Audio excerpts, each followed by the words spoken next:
in fact, the essence of the need for action on climate change is a conservative one.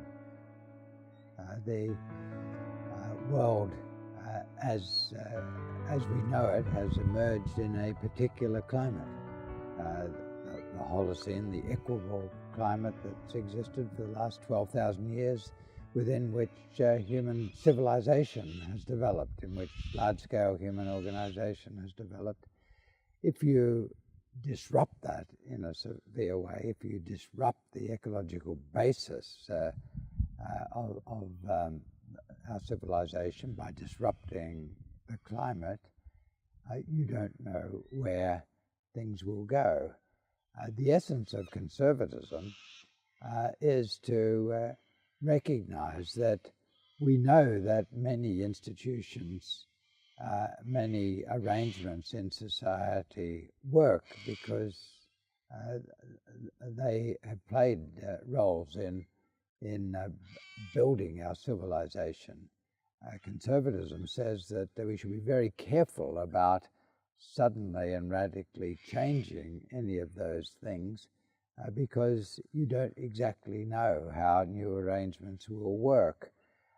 And one of the risks of climate change is that we will receive big shocks to the economic base of what we do, to the way people live. And when society receives a big shock, you do not know exactly the consequences. This was the message of Yeats' great poem during the Easter Rising, the Second Coming, when he ruminated about things falling apart. If you seriously shock established ways of doing things in the way that unmitigated climate change could shock basic institutions of our society, things can fall apart.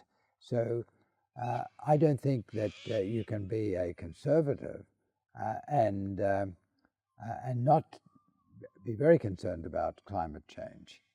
It is really strange that in some countries, Australia and the United States amongst them, people politically who call themselves conservatives have been active in opposing action on climate change. I think there's a basic contradiction there. A lot of the early leadership in Europe came from conservative leaders, Margaret Thatcher, and after that Angela Merkel.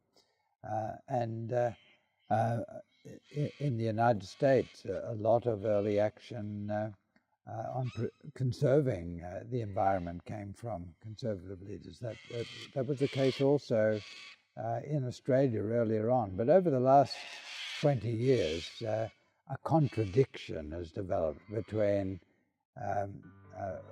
people professing to be conservatives, but actually being prepared to take extraordinary risks with the stability of our civilization.